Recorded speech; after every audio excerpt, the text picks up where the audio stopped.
This is the Alpha Human Podcast, and I am your host, Lawrence Rosenberg. Our guest today is Magda Khalifa. Magda is a first-generation American, a combat veteran, and a business owner. After witnessing the attacks in New York City on September 11, 2001, she left everything behind and joined the military. After serving 2 tours in Iraq, she struggled to rebuild her life in much the same way the nation struggled to rise from the ashes of that fateful day. Eventually, Magda overcame her challenges and started her first of a number of businesses. And today, she brings the lessons learned through war and life to businesses as well as individuals through speaking, consulting, and mentorship. Magda is also the author of American Dream: Discipline, Resilience, Endurance, Adaptability, and Mentorship to Succeed and Win in Life. Magda, welcome to the show. Thank you so much, Lawrence. I really appreciate being here. Well, I'll tell you what, I am so psyched that you're on the show. I absolutely loved your book. I read it. And I got to tell you, I didn't really know what to expect. I was really blown away because I love getting on the show women that are leaders, women that are trailblazers, women that are doing something unique in the world. And I do research constantly looking for great thought leaders that are, not just from business. I'm looking for someone who's well-rounded. Maybe I love those that have served in the military. I love those who have done extraordinary things. And when I came upon your story and I saw your book, I saw that you were a combat veteran and that you had a few businesses and that you'd overcome some really tough challenges. And I'm like, my God, I got to get Magda on the show. And then when I read your book, I didn't know what to expect. But it resonated so much with me, and we'll get into it in this podcast. But I got to tell you, it certainly doesn't hurt that you happen to be a huge heavy metal fan. So we're going to talk about that. You love Metallica, you love Slayer. I don't know too many girls who are great business leaders who are running around in a mosh pit at a Slayer concert at the age of 42. We are a dying breed. we are. But you know what? That absolutely blew me away. And I got so much joy out of your book. There's so many lessons in there. So I'd love to start at the beginning and then kind of delve into a few areas. But you've got a great story. So let's start with your upbringing. You're a Jersey girl. You grew up in New Jersey, the daughter of immigrants. And I'd love to hear a little bit about your upbringing in New Jersey. Absolutely. So it was a great place to be in the 70s. Life was good. We were right outside New York City, easy to get into and out of, access to everything. And everybody was here. It was just a really, really great place to be. And, I felt that just growing up in this area, it really provided me a lot of street smarts, a lot of skills, a lot of gratitude for a lot of things and a lot of different people, the melting pot, so I'm grateful that I grew up in this area and just have an appreciation for so much. It's funny where you grew up. Again, you're right outside of New York City and New Yorkers and New Jersey, there's such a kinship there, but it's also a little bit of friction back in the day, right? But New York and New Jersey, we have that same attitude, that same hustle, that same determination. You certainly had a really, really strivers upbringing. So let's talk a little bit about that. I'm going to quote you here from the book. At home, and this is particular to you, I love this. At home, we loved watching black and white documentaries about World War II, the Wings of War series on Discovery Channel, Westerns. You loved baseball. Magda. You watch WWF wrestling before it was WWE, right? James Bond movies, and you say any movie with Clint Eastwood or Marilyn Monroe. You said, I love the sound of World War II era warplanes and machine gun fire. So usually, I didn't know too many girls who were, when I was growing up, the girls I hung out with weren't into Clint Eastwood movies or the WWF. But I guess, did you get this from your father, your mom? Tell me a little bit about them. So I would say it was primarily from my father's side, but, I remember we would watch Saturday night main event as a family, I love Hulk that. Hogan, it was just wonderful. We had a lot of fun together. My parents, so my father was from Egypt, my mother from Colombia, and they were great. I mean, two very different cultures, but Mm-hmm. one thing they both shared, they loved music and dancing. And, even though my dad was the quiet, reserved one, my mom was, more spirited. They, when it came to music and entertainment and having fun as a family, they shared that together. And that was something, that I'm glad that I grew up around, and have a lot of fond memories, especially as a child. Yeah. So there's a part in the book. I'll kind of bring it up here because again, you start seeing the seeds of where you end up later on, even though you may not have never done that. And what I'm talking about is going into the military. Had it not been for September 11th, but yet the seeds were being planted, as I just mentioned. You love the World War II documentaries. You love the sound of machine gun fire. Here in the book, you say, in November 1990, we did a family trip out west. I remember sitting in the back seat as we drove from Arizona to Las Vegas. I was excited that we were going to visit the Hard Rock Cafe to celebrate my birthday. As we drove through the dark desert, the news on the radio was talking about the situation in the Middle East and how the U.S. may be going after Saddam Hussein in Iraq. In January, I remember watching the war unfold on CNN. It was exciting and victorious and had really piqued my interest. Footage of bombs dropping and stuff blowing up fascinated me. Where did this fascination with the military, with these battles and war, where was that coming from, you think? Why did it fascinate you? Well, I don't know. I mean, I suppose, looking back, this was the 80s. Well, at that point we were in the 90s, early 90s, Mm-hmm. and I read a lot as a child, and the exposure to things on television, in this case, this 17-hour war, or 100-hour war rather, on CNN, to me was fascinating because it was something big. And it aligned with America and America's strength, and pride of being an American and good and Mm. doing good. And so there was that side of it. And then we traveled a lot all over the United States and abroad, and I remember visiting a lot of warships and museums, even the Curtis Wright Museum, to learn about flight and whatnot. And Right. I didn't understand everything. I was fascinated and interested and curious. So to see this war playing out on television, real time, that was, as opposed to something recorded, like a movie, that was interesting. That was, Mm. something, I was very curious about. Were your parents, again, your mom was from Colombia, dad from Egypt.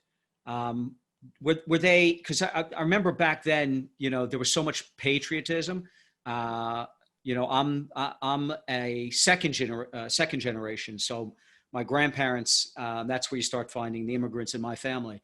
But, my grandparents were Italian. They were from Eastern Europe. They were super patriotic. Was your dad and your mom, did you grow up around that kind of patriotism? Yes. Well, we always had our flag up during, the major holidays, 4th of July was a big celebration. We would go to the local park in town and watch the celebration and have our barbecue. And there was always, spirit, pride to be an American. Hmm. My mom would articulate it more.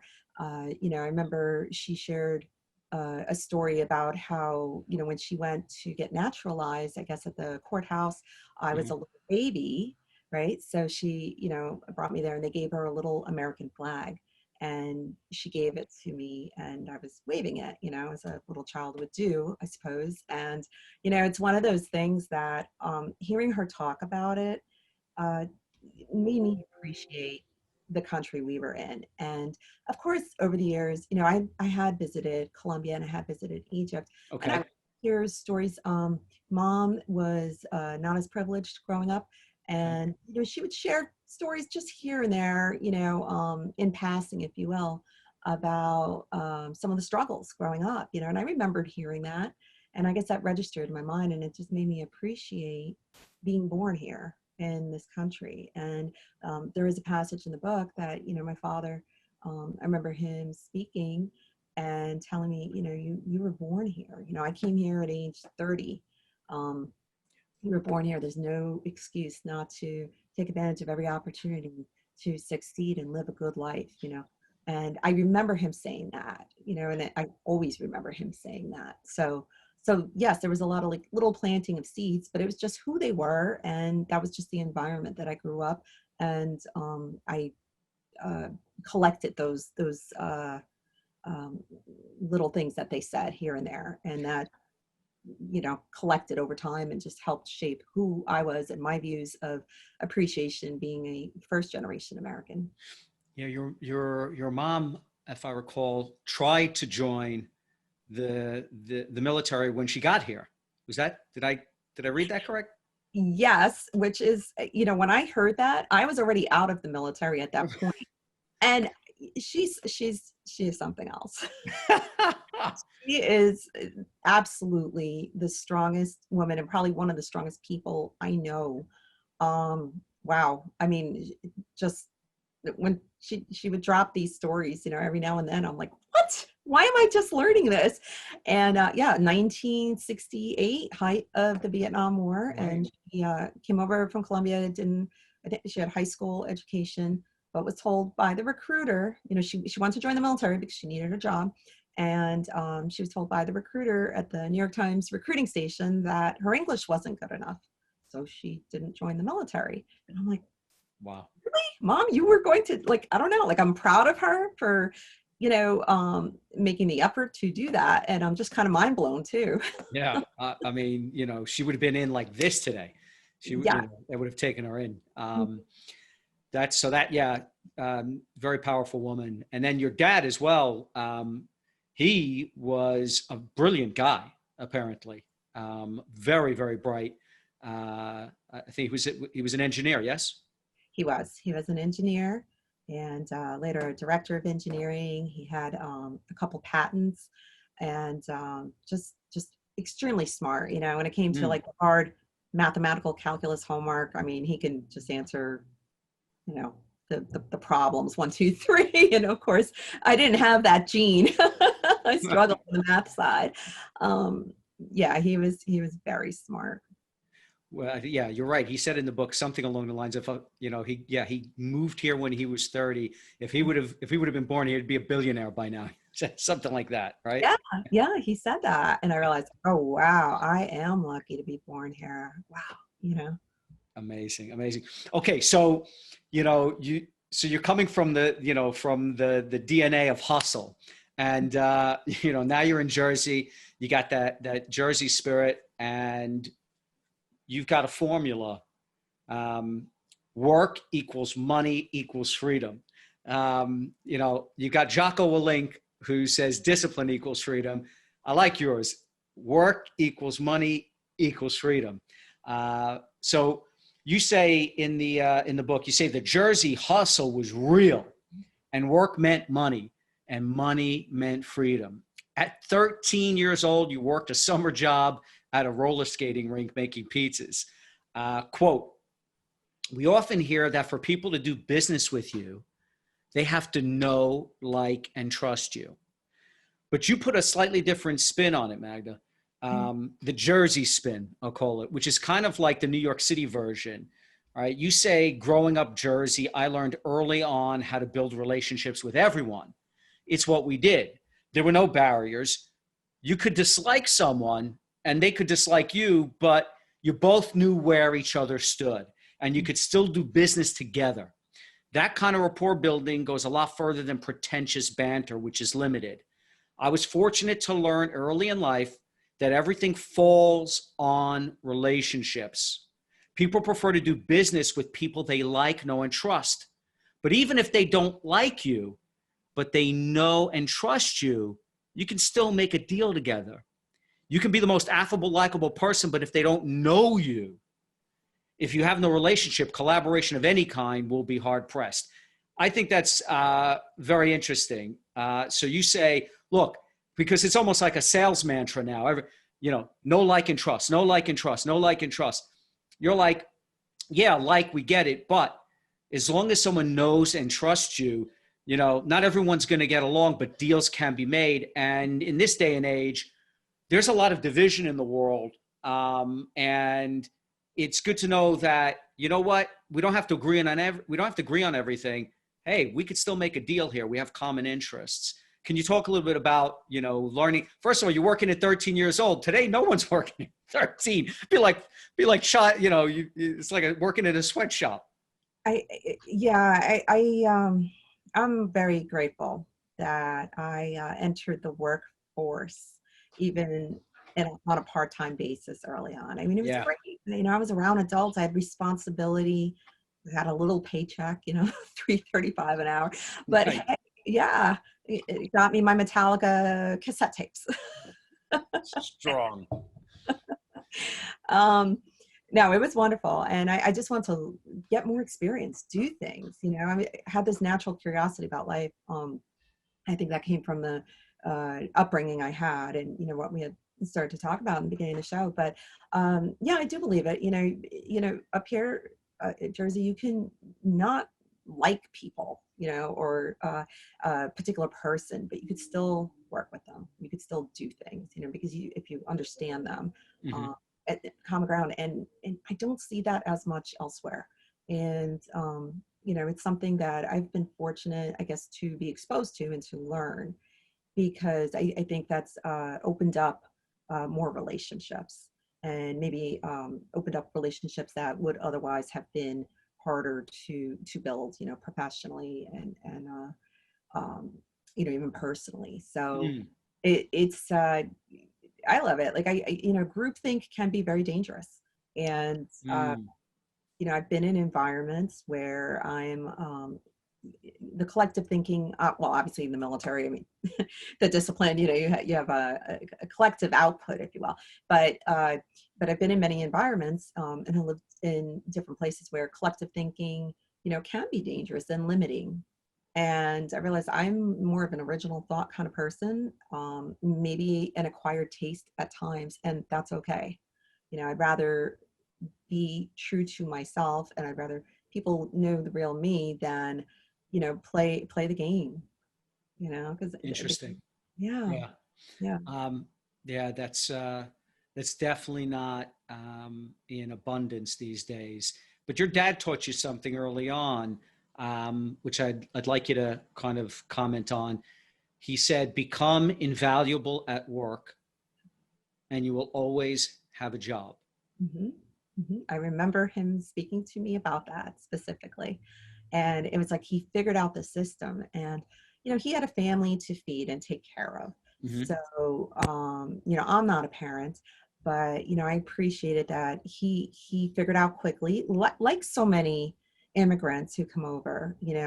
I may have my citizenship, but to survive and to provide, I need to keep that hustle going. And he figured out quickly in his career how to always be valued. And I think he worked 2 different companies since he moved here to the United States to when he retired. So I know those days seem to be gone, where people would have careers at one business, one company, because things have changed so much. Right. But at the same point, he was, he, worked his way up the ladder, if you will. That was his path, but he was successful at doing that. So he shared what he saw as the keys to success in the employment world. So you're working from the time you're 13, and you seem to be driven to really want to work. You had a ton of different gigs and summer jobs. You worked carnivals. You worked at the Meadowlands Arena. After high school, you wanted to start working right away, but dad convinced you to go to college. Yet you were still determined to work and earn money while you're in college.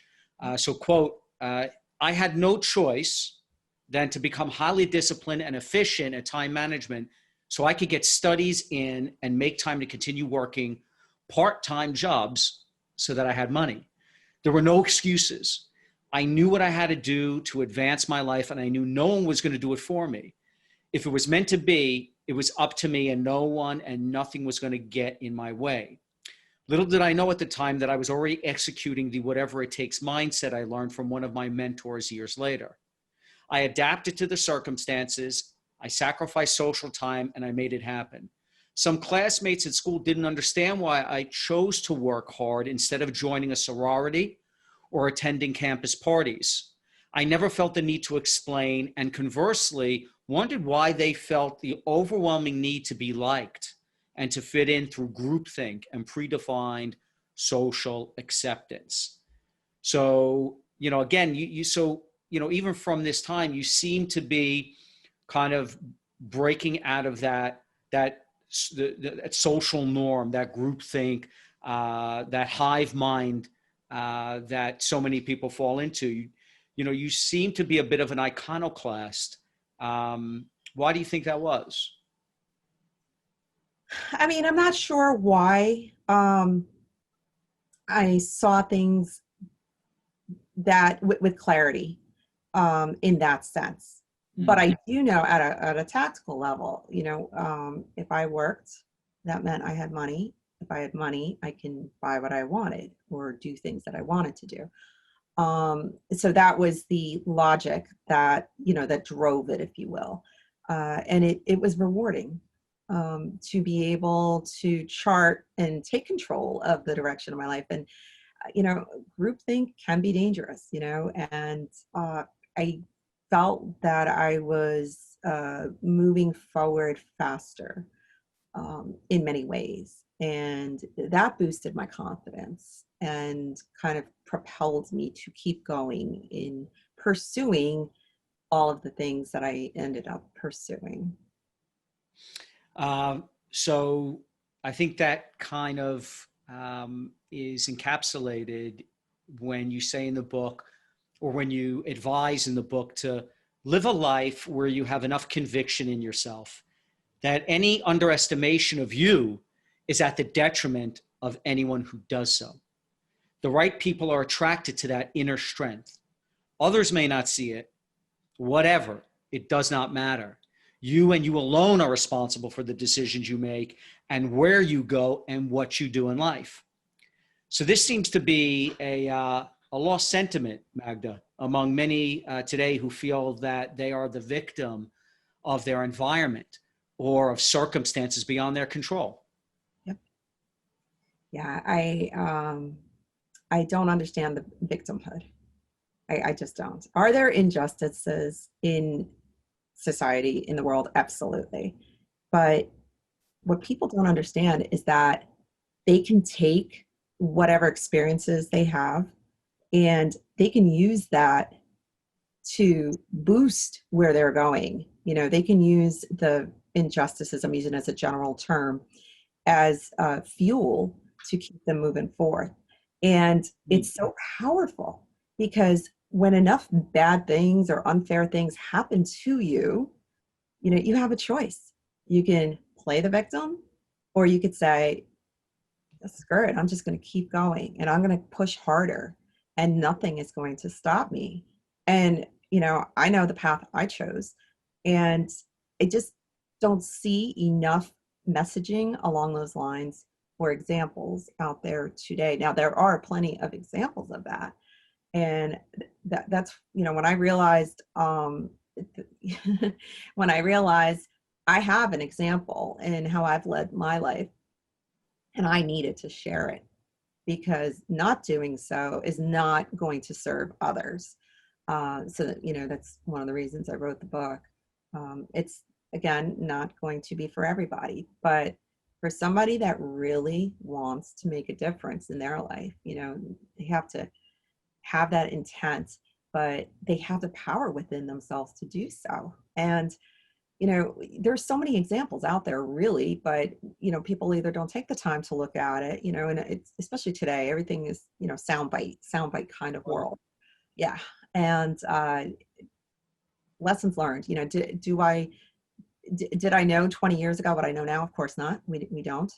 We get wiser as we get older. We have more experiences that shape us.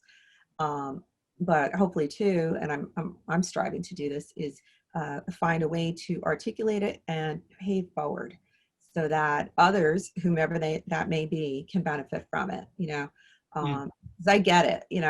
I didn't go through a pandemic as and a countrywide lockdown, and many of the things that we're seeing today. I didn't go through that as a 20-year-old. Right. I did go through seeing our country attacked, so that was a different type of experience. But Sure.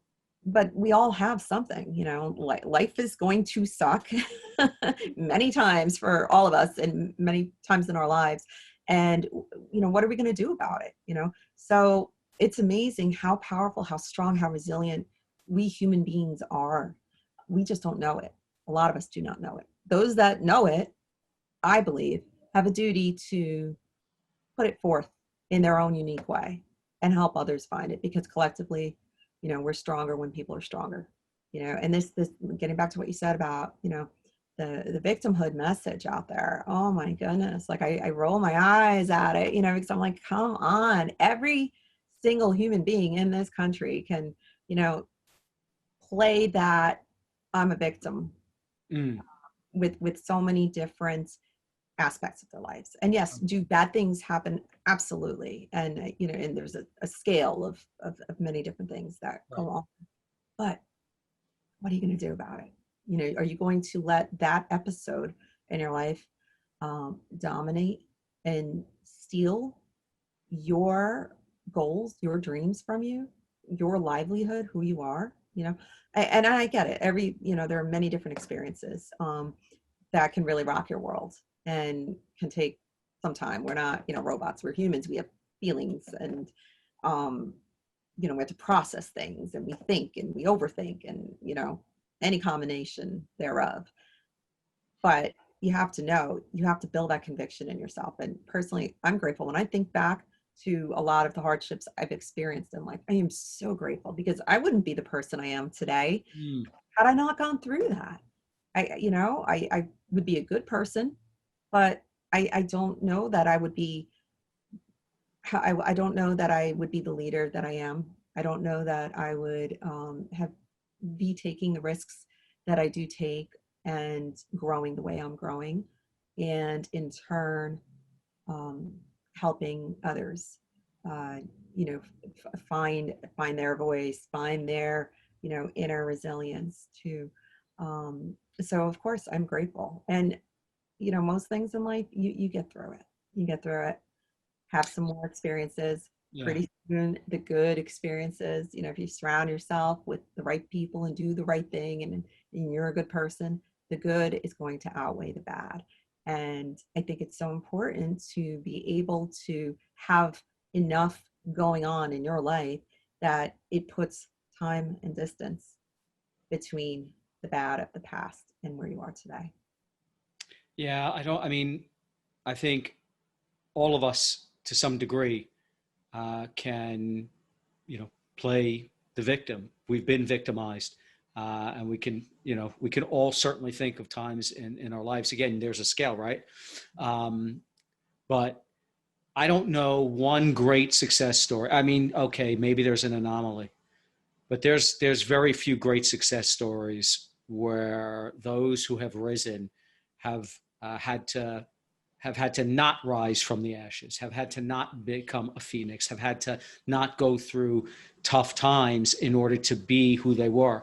You know, if you haven't been victimized, if you haven't been challenged, if you haven't been crushed, beaten down, burnt to the ground, slapped around, and really put through the ringer, then how are you ever going to test your mettle, and how are you ever going to rise above to become great, to become successful? There's a saying, adversity makes men, adversity makes men, prosperity makes monsters. So if we want to be gender inclusive, we could say adversity makes heroes, right? Adversity makes heroes, and prosperity makes monsters. And we are a rich nation beyond imagination on this planet. We're the most powerful nation, the wealthiest nation this planet's ever known. Yet we're fast becoming a decadent and soft and weak nation, which we'll talk about. I know this is partially your sentiment, but you're a Jersey. Talk about something a little less weighty for a moment, but a bit philosophical. You're a Jersey girl that was into metal, listening to Slayer, Anthrax, Metallica, some of my favorite bands. 89.5 WSOU. I still listen to WSOU to this day, the iconic metal station that, you know, makes it out to Brooklyn, where I grew up, and where I am today, and is, you know, just plays the best music. But how do you think, because I've often wondered, you listen to the lyrics of metal songs. How do you think metal played a role in your attitude and in your view on life? Because I've noticed a difference in the way those who are into metal view the world versus those into other styles of music. I think a correlation can be drawn, but it's kind of similar to hip hop in many ways. I find that those that are into metal, those that are into hip hop, especially the hip hop from back in the day, have a more like determined view of life versus a fatalistic perspective. Like when grunge music came in, it was very fatalistic. I always said, you see a lot of suicide, you see all these suicides, sadly, of a lot of the great icons of 90s music and of grunge in particular, whether it's Kurt Cobain or whether it's Chris Cornell from Soundgarden. You don't see too many suicides among, you can't kill anyone in metal. They're like cockroaches. They live through a nuclear war. Great. I mean, yes, absolutely. Something about metal, and I don't think it had anything to do with the lyrics, because I don't think I knew what the lyrics were half the time, but the sound, that beat, it's just, ranging. It was greater than the emotions you were feeling, and I loved it. Heavy metal became my drug. I think that's a chapter title I have in the book. It did. I never did drugs, but I turned in, to the music when I was going through my pre-pubescent years, and started to, clash with, my dad. I would get my headphones, the Sony Walkman headphones, blast the cassette tape or WSOU, the hardest rock. And it made me feel better. I could like come down from like that rage, well, back then it was like rage and hormones, right? Yeah. But it worked, and I was a good kid. I was a really good kid.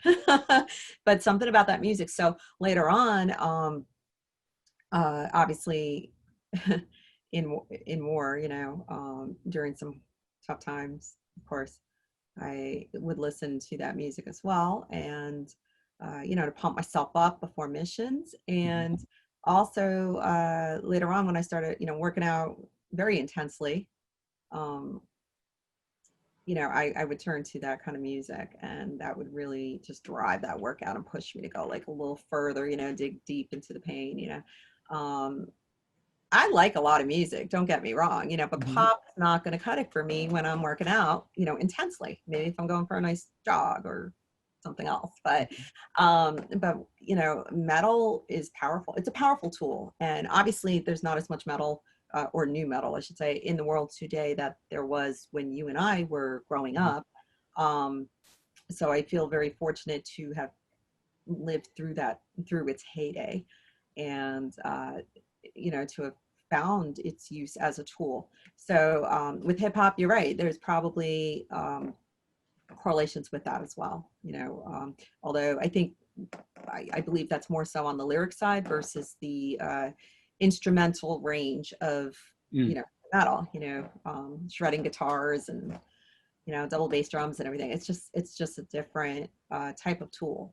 Right. And you're absolutely right. When you started talking about, you know, the grunge, I remember I was a freshman in Jersey City State College on that radio station when, you know, Kurt Cobain's Smells Like Teen Spirit, you know, Nirvana came in, and it was played all day, every day. And it was a cool song, but I was like, I felt like sadness, like, oh my goodness, like this is changing the landscape of metal. And it really did start to change. And of course, I love so much of, you know, the grunge band's music.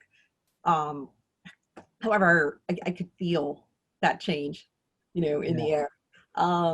And you know, heavy metal has not necessarily been the same since then. Yeah, it took a pause. It came back. Metal came back. Metal had a comeback. But I'm curious. What was the first metal band you heard and like, my God, it was like an epiphany?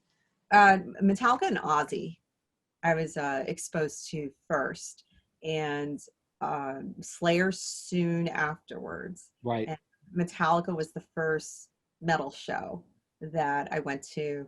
Oh my goodness, I used to have the date memorized. July 20th, 1987 at Giants at the Meadowlands Arena, with the Cult opening up. And it was just amazing. You know, the theatrics of having this giant blindfolded Lady Liberty on stage, rocking back and forth and then falling down, you know, at the end. It was the Injustice for All tour. Phenomenal. And I'm sorry, it was the Cult that opened up, not Queensryche. Queensryche was later. But yeah, it was an experience. Yeah. I saw that tour. I saw. It's funny you say Ozzy, because I saw Metallica open for Ozzy when Master of Puppets came out. Nice. So I saw that tour. I saw Just for All. Absolutely, Metallica was not the first metal band that I listened to, but it was Metallica was that change in metal, because there was Black Sabbath, there was Iron Maiden, right? There was Judas Priest, there was AC/DC, and then something happened. Thrash metal came along, and that's when you had Metallica coming up, Anthrax coming up, right? You had Slayer, you had all of these bands coming out, and I was like, and it was just like a whole new type of metal, and yeah, it was insane. But anyway, yeah, it's great. As I said, the lyrics of metal and the music and hip hop, they seem to be, you know, there seems to be a mindset, and it's very different than the most music. So you wrote that. I wrote this book with the intent of providing answers, giving hope or a nugget that can help change or transform your life. People are confused today, and they need strong, grounded people of integrity to provide life guidance. History has been rewritten, and it is hard to think straight because of technology and information overload, or because prescribed substances affect thinking. Critical thinking is waning in the overstimulating soundbite world we live in. So I'd like to ask you, Magda, how has history been rewritten? In what way? And I'll leave you with this quote from George Orwell in his book, in his novel, 1984. Who controls the past controls the future. Who controls the present controls the past. Tell us how you feel history is being rewritten. Absolutely. Well, when I think back to what I learned in school as history and then what I learned later on, Hmm. you know, I see the disparity between the two. Then understanding also the influence of organizations and lobbyists and to literally change textbooks. I mean, that has been occurring for a long time.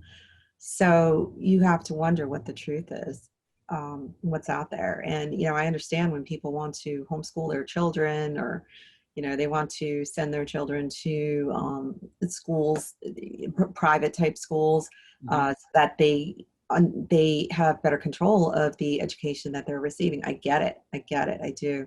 Because when you grow up, I mean, there's on one hand, a lot of kids just like sleep through history class. If you don't have a compelling teacher, you're going to Yeah. sleep through it. But it's important, when we are teaching our children in schools, what has happened in our country's history, good and bad, to show all sides, not just one side that serves whatever, purpose or power or organization at the time. So I did not realize that existed until, I grew up and learned Mm. about caveats of history that we didn't learn in school, or that, things that were twisted in a particular way. Um, you don't have that appreciation until you have context. So I think it's important to capture history, because there's so much of history. So I was part of Special Operations Command. I was on the softer side of SOF. There were efforts to capture a lot of the history, but a lot of it is, or was, or still is classified. So there are limitations to how much can be captured and shared, and that's understandable, of course. Right. But I appreciate history. I obviously, military history is fascinating to me, and I just think it's so important to, document that, because we can look to the past and see how, when I say people, I mean as groups, have gotten through, have solved problems in society, have gotten through things. Like, I did not realize the parallels between 2020 and 1908, about the economic conditions, the riots that were going on. I was mind blown at how many parallels there were. And then, understanding that is what happened then, it kind of helps you realize the cyclical nature of, societies and empires that, rise and fall. And we are such a young country, for sure. So I love history. I think it's so important. Look at the civilizations that have been around for thousands of years, and it's sad to see their history being destroyed, maliciously, at times, uh, temples being, destroyed by enemy forces, external or Yes. within as well. So books, whenever I see books being burned, it kind of breaks my heart, because books, they tell stories, even if they're not actual, historical, nonfiction and Right. accounts. Not, it captures the eras of, the time that it was written in, and Right. that's a form of history, even if it's a fictional form, a story, if you will. You can learn a lot, and I mean, if you look back at a movie right now, and you see them using those big brick cell phones, I mean, we remember those days. Yeah. We remember pay phones everywhere, and and that's historical, and it shows, it speaks to the change and the velocity of change with technology in the past 25 years. So I value history. I hold it in high regard. If I had a few more hours in the day, I would read more and learn more about our history. And of course, we have that famous quote: "People who don't study history are doomed to it and repeat it, Right. meaning bad things." And you know, looking at the events in recent years in our country, it made me wonder, like, what are children learning in school these days? And and previous generations, like after myself, what have they learned, or what are they not learning? And it's just such a big um, factor when you have context, and realizing like bad things happen in nations, and there are wars and there are famines and pandemics, and but it's not doomsday. it's not the end of the world. You get through it, and that's where you find a lot of innovation, from a business standpoint, or, medical innovation. Innovation's fascinating. So I guess I'm a big history geek and love learning from the past. Mm. Yeah. It's interesting. The name of your book, The American Dream, right? So you say the reality of the collective American dream may be evolving. But what truly makes America great is timeless. Despite the conditions of any given era, you can navigate life's setbacks with intestinal fortitude. This is a book for champions in the making, for winners who love winning and will not settle for less than their calling. How do you see the American dream evolving? Because, Magda, many will tell you that the American dream is dead, or that it never really existed, and that it's just a myth for the privileged few. What say you to that?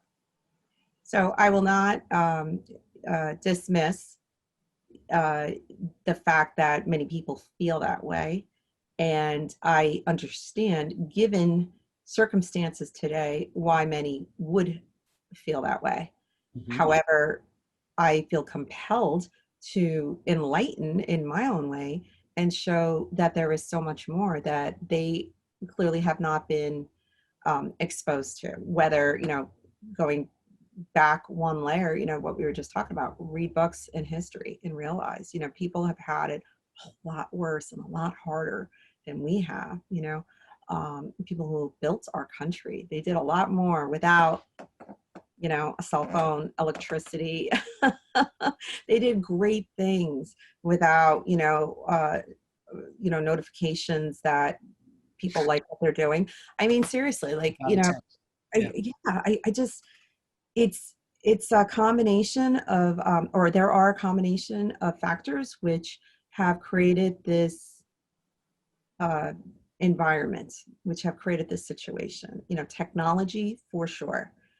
When people are born with an iPhone in their hand, literally, you're going to grow up a little bit differently. You're going to look at things a little bit differently because your access to everything is almost overwhelming. It's information overload. And I don't know if you have the thrill of the chase of finding information.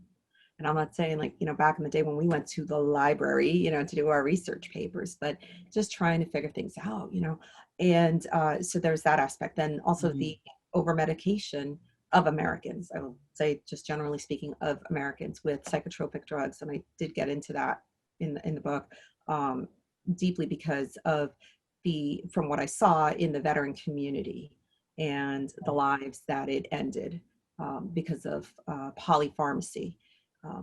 So I think factors like these two that I mentioned have created this environment where youth, mostly youth, I say youth, are disenfranchised or jaded. And I haven't even talked about economy, good or bad. Okay. Just based upon the fact that, technology, information overload, and the misuse of medications that control people's minds and their abilities to think for themselves and critical thought, ultimately. Just those two things alone have really created a toxic environment where, people that, they come out of the room, they're healthy, idealistic, talented, skilled, athletic, whatever the case is, they morph into what we're seeing today, unfortunately. And, where, it's about groupthink and not individuality. And, it sets the conditions for nefarious organizations or individuals to have power over, humanity here in our country. And that's a shame, So, I did write the book for the younger generations, meaning younger than myself. I'm a Gen Xer, Right. because like yourself, I remember life before all these wonderful technologies, which I absolutely use, enjoy, rely upon. Yes, but I don't let it consume my life. the way I believe younger generations, or many of the younger generations, have unfortunately not gotten around. And, so we could have electromagnetic pulse come into the area, New York City area here, and, we lose all our connectivity and whatnot. I could still think critically and figure out what to do next. And, a simple skill like that, I think, is lost on a lot of folks. And that's a shame, and I'm going to do my part to help them, because when I'm an old person and I'm not, when I'm not, necessarily, leading the charge, it's somebody else's turn. Mm-hmm. I want them to be capable to do what needs to be done, to protect and defend our freedoms, our Constitution, and our American way of life. So, I think it's important and incumbent upon our generation, who still have that energy to relay it somehow, to help younger generations realize how much power they have. I mean, they have the best of the best, but I do, submit they're in a very hard environment. And Yeah. I was going to say, because of connectivity, it's even harder. It was easier to be anonymous in our generation, if that's what you chose to do. And I think there are a lot more pressures for younger generations today. And I don't envy that. It's a different type of world for sure.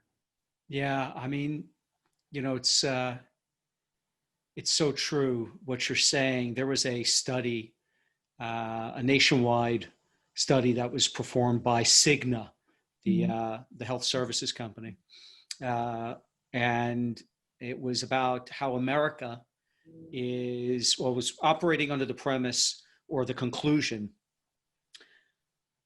or the supposition that America is currently undergoing a loneliness epidemic, with almost 50% of the participants within the study that they did feeling lonely. Unfortunately, it seems that the younger generations that you're referring to are feeling this the most.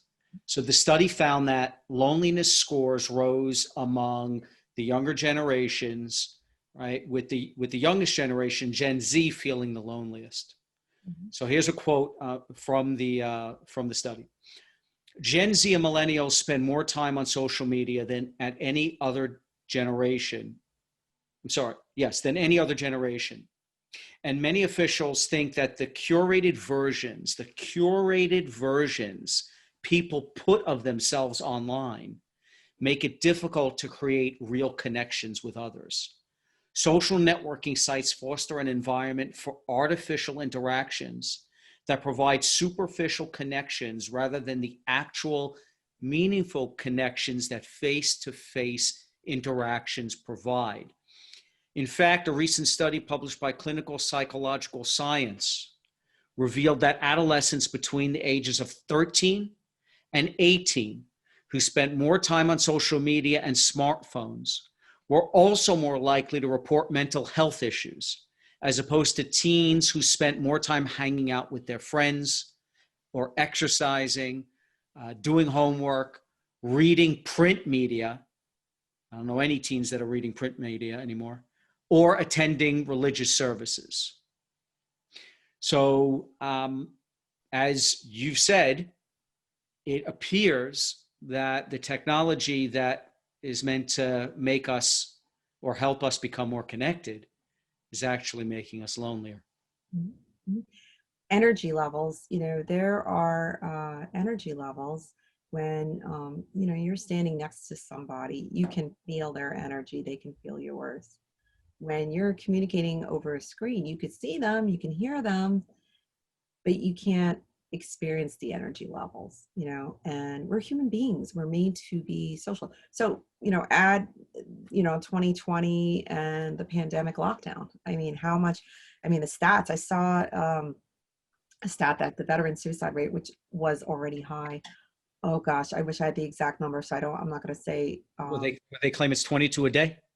It's a lot higher than that. It Yeah, was a you lot say that higher. in the book. Yeah, you talk about how it's actually much higher than that. Right, right. But the point I was getting at is there's a study that shows that the numbers of active duty and veteran forces this year alone, the suicide rates amongst both groups have gone up tremendously. Wow. And I read it about a week ago, and not a surprise. And does it mirror the civilian population?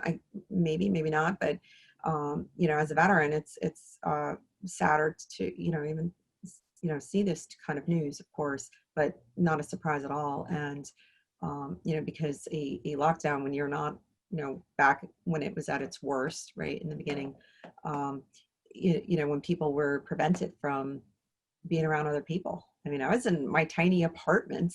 That was rough.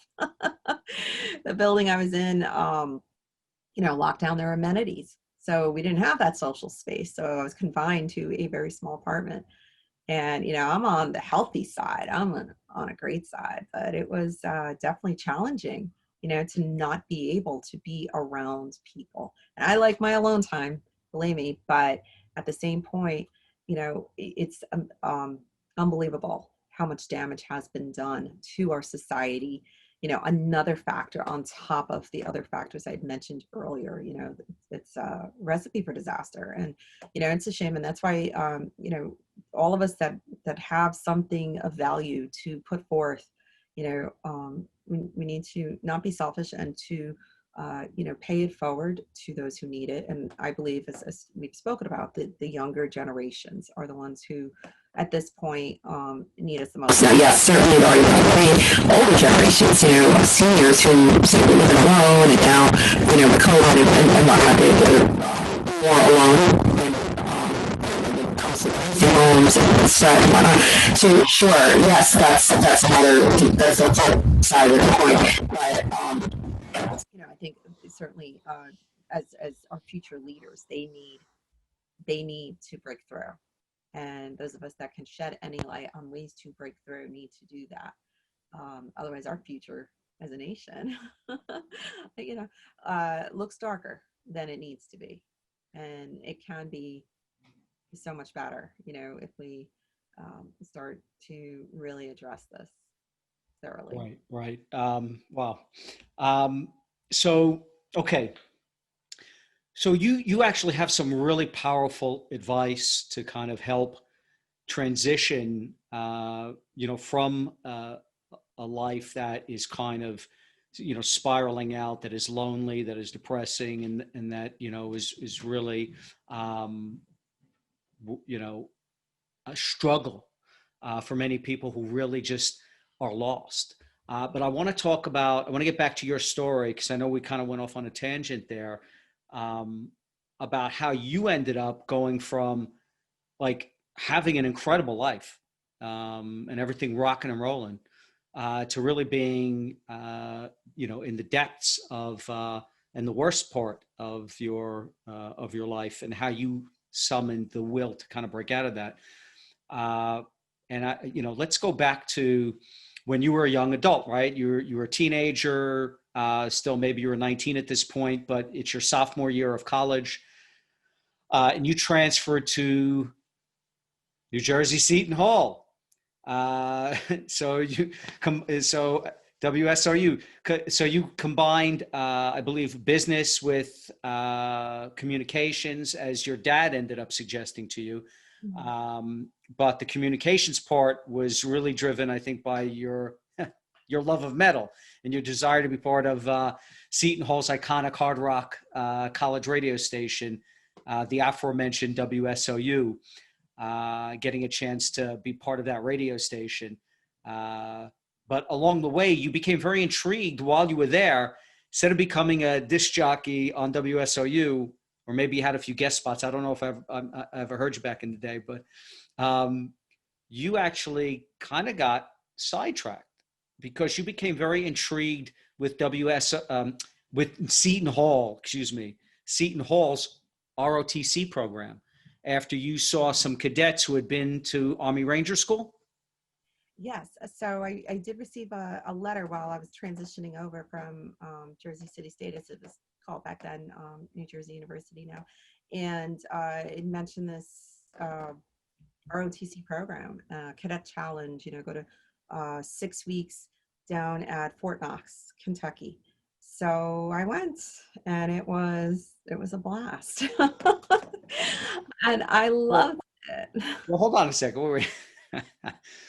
So I mean, the military, none of that was like in your, right? Like in your, your viewfinder. Like you were going there for business. You were going to school for business.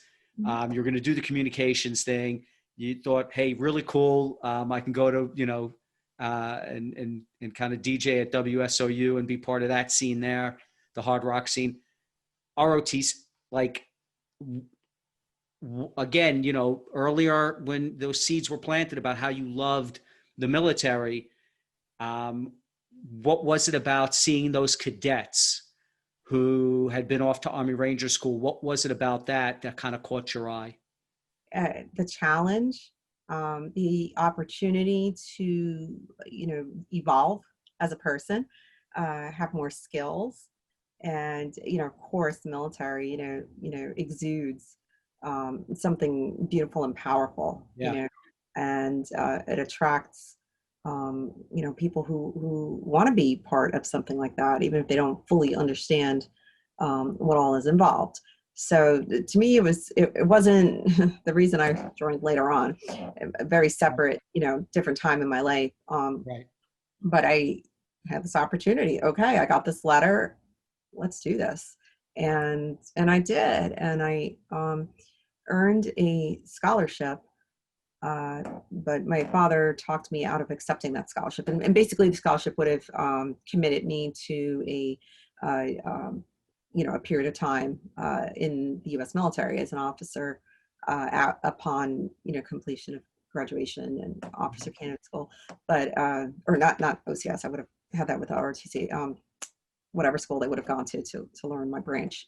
So he felt that it would be a distraction to a career path in the corporate world, which is what he did. And so I don't know, I didn't have as much resolve in myself as a person at 20 years old. So, I did not accept the commission, but I have fond memories of Fort Knox in this would have been, oh my goodness, 93. Wow. Yeah, Wow. we had a cadre from Vietnam. I remember that. And Wow. yeah, that was really cool. Do you regret not having gone in as an officer, taken the commission? Not at all, because I got to enlist and join when my country needed me most. And um, I loved, having served and having been a part of what I was a part of when I was a part of it. And We're gonna get to that. All right. But yeah, I was curious because again, this trajectory you've been on since you were a kid, the seeds planted. Destiny is a funny thing. Okay, so you were awarded that scholarship upon acceptance of that commission as an officer upon graduation, but you didn't take it, as you said. Your dad kind of talked you out of it, and so instead, you went to a summer program in Hawaii, where you met a Marine in a mosh pit at an Anthrax concert, and after graduation. You moved back to New Jersey, and you actually married that Marine as he was transitioning out of the service, and you end up beginning your first professional role, or you end up in your first professional role, I believe, where you start as a recruiter for computer professionals on Wall Street, placing highly skilled technicians at financial institutions and banks like Goldman Sachs and Chase.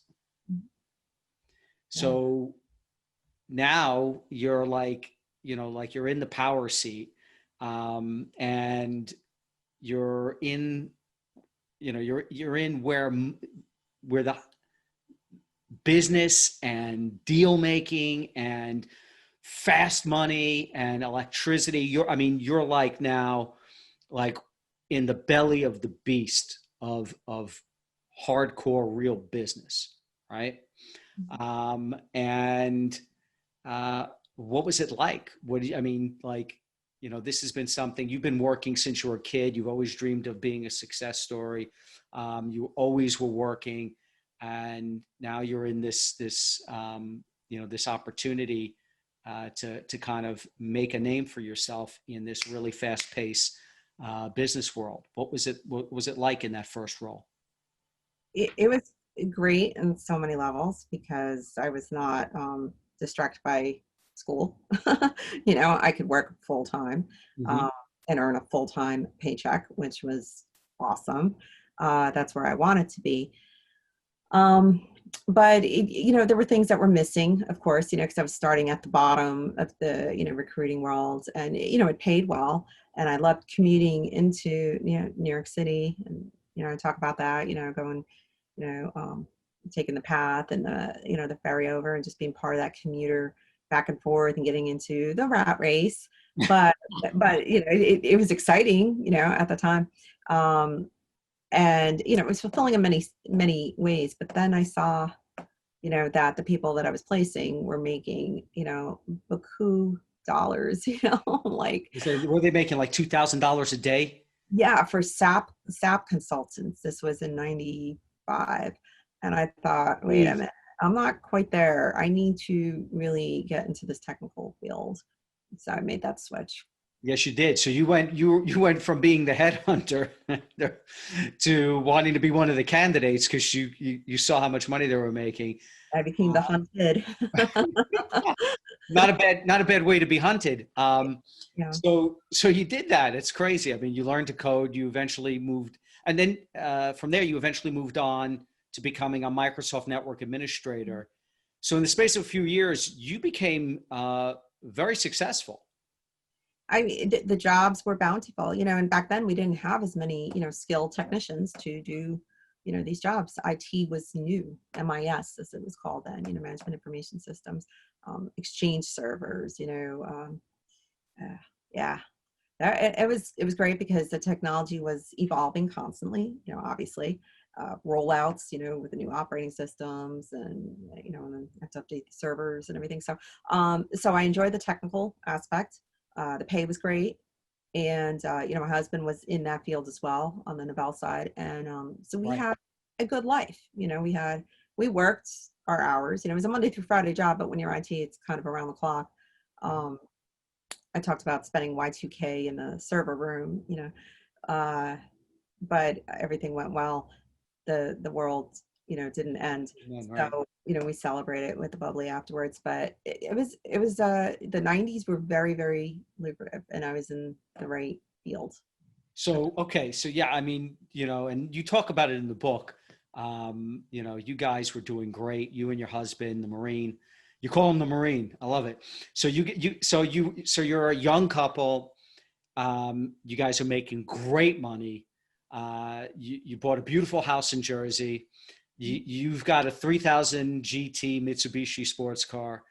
By the way, I had one as well at around that time. You've got a motorcycle. You and your husband are going on amazing trips and adventures. You're going on cruises. You're going on heavy metal concerts around the country. You guys are enjoying life. And then everything changes. One morning, right, a week before you were meant, I believe if I got this right, a week before you were meant to go on a cruise to Tahiti, you watch on TV with your husband the Twin Towers getting hit by those planes on 9/11. And you have this, besides that pit that you felt in your stomach that we all felt watching that happen, you had a like a burning desire to do something about it. From the minute it was happening, you felt the need to do something about it. And at first it was kind of like, you know, you wanting to get close or as close to ground zero as possible while it was under attack, so that maybe you could take photos because you had this great camera and you felt that, hey, if you could take these pictures, it, you know, might help the FBI later on when they investigate the crime scene. And then in the days afterward, you were calling the FBI to see how you could kind of help with your IT skills. You thought maybe you could serve that way. But eventually, after a few months, that need to make a difference in the aftermath of what happened, that turned into like a burning desire to be sent to the front lines of the war on terror.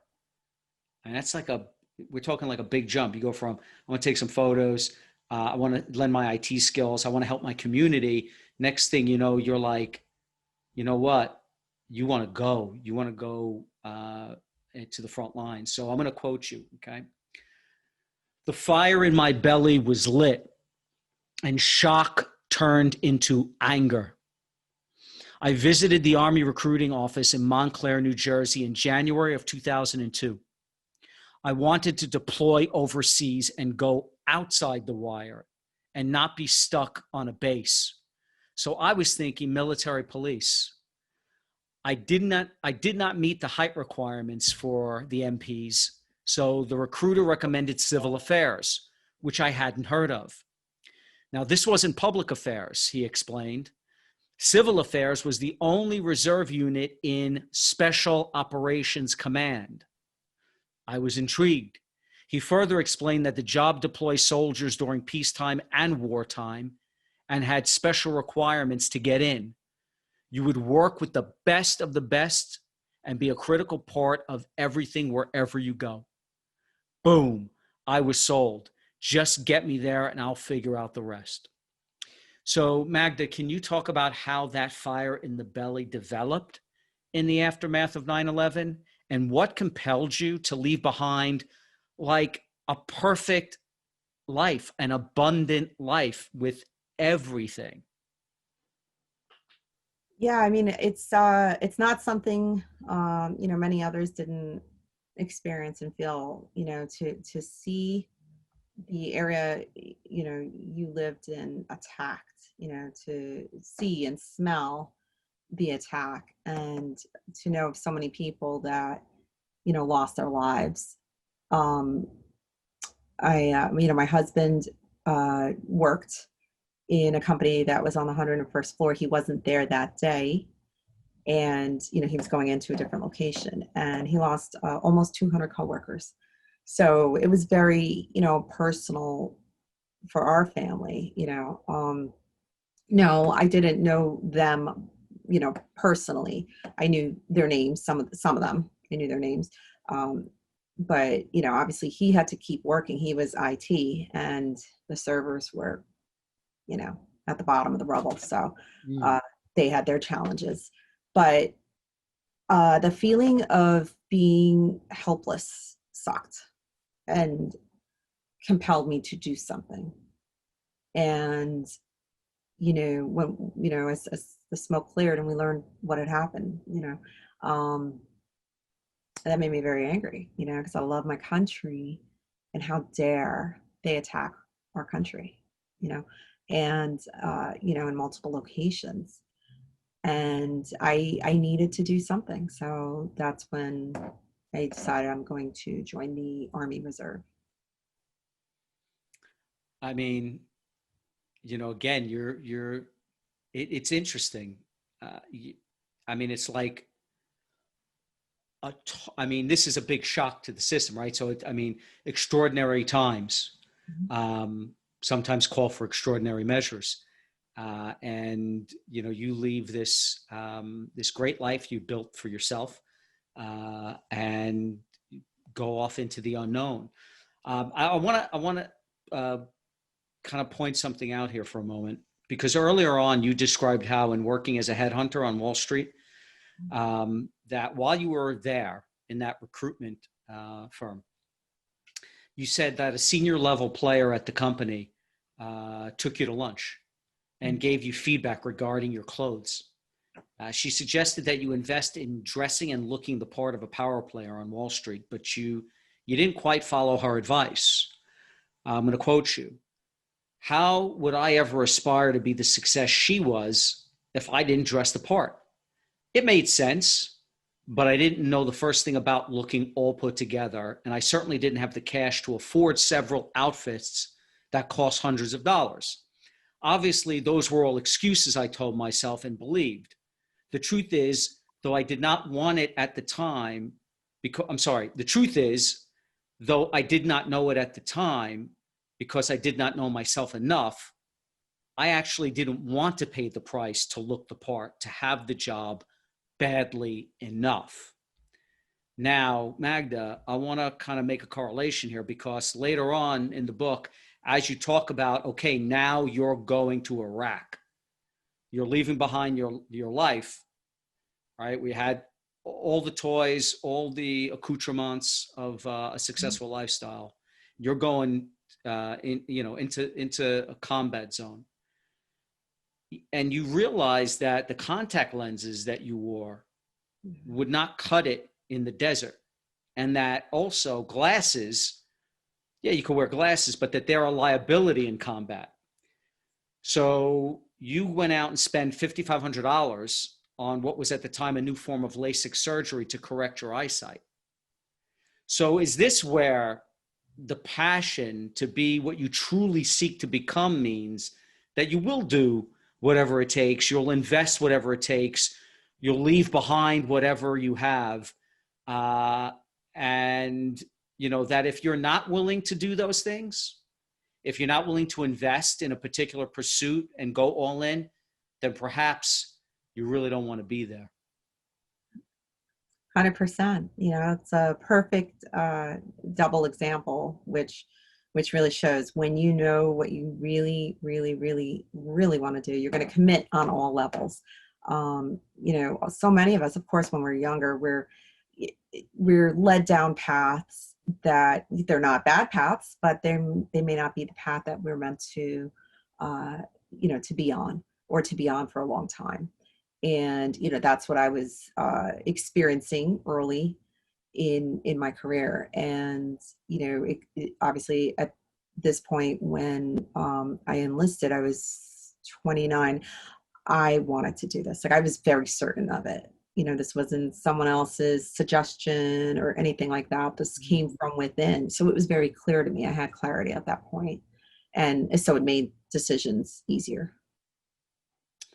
Yeah. And then I'm going to fast forward a little bit because you come back from your first deployment in Iraq after being there for about 10 months, where you lost your friend Nikki, a 19-year-old girl who was killed by a roadside bomb days prior to you and her riding those very same convoys together, and endured a massive siege of your compound in Bakuba, where you were under attack for days by Muqtada al-Sadr's Mahdi army. And you came home to find out your husband had written a letter. The Marine had written a letter to a state elected official to get you kicked out of the military. Worse, you also found out upon coming back from that deployment that your parents had conspired with your husband, with the Marine. And the coup de grace was that while this was all happening, you were attempting to train for and pass selection for an active duty civil affairs unit in Fort Bragg, North Carolina, which traditionally had been comprised of former U.S. Army Special Forces, which you ended up not making after one particularly brutal task that, although you completed, you missed the standard by only minutes. And now you're like, what the hell's going wrong here? Your husband is conspiring to get you kicked out of the military, which you are like completely passionate about. Your parents are siding with him. You didn't make this special unit you wanted to get into. And, you're thinking, what else could go wrong? And it's interesting that your prescription or mantra for getting past times like this became roll the throttle. So I'm going to quote you. You say, do you want to know my secret to getting past a problem? Accelerate and move past the problem as quickly as possible. How? Add more problems to it. Add more problems to it. So can you tell, that's, really the antithesis of what most people under that kind of pressure would do. When people are kind of getting hit with one problem, they're struggling not to crumble. You're getting hit left, right, and center. And you're like, the only way to get past this is to take on more challenges. Yeah. You don't want to be stagnant, because that's when you start to die and go regress. As I mentioned earlier, bad things happen in life, but you've got to keep moving forward and literally rolling the throttle, just like, when you ride a motorcycle. And I can think of a time I was on the New Jersey Turnpike and, in my little Buell Blast, little 500cc, and a box truck was coming down a lane and didn't see me. And then another truck was in the lane right next to it. And I had to literally roll the throttle to push forward and get through, because if I didn't, I would have been a box truck sandwich. So you apply that to life. You just got to push it. That's the time when, you find out what you're made of. Are you going to, be a turtle and crawl into your shell, for more than a day? Or are you going to push forward and get out of that situation and into a different situation? It may not be a better situation, but it's going to get you out of that situation.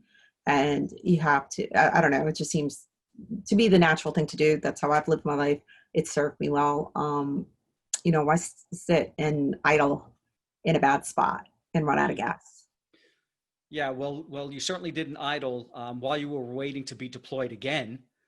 Everyone's like, why the hell do you want to go back? Right. And they're like, Khalifa loves war. Right. That's what you say in the book. Khalifa loves war, which you said sounds crazy, but you did love it. But you used that time to used your military tuition assistance to work on a master's degree and study asymmetric war as you're kind of waiting to be deployed again. And that opportunity does come up. So like 6 months later, you get another shot to go back.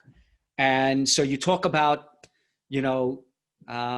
more, the issues piling up.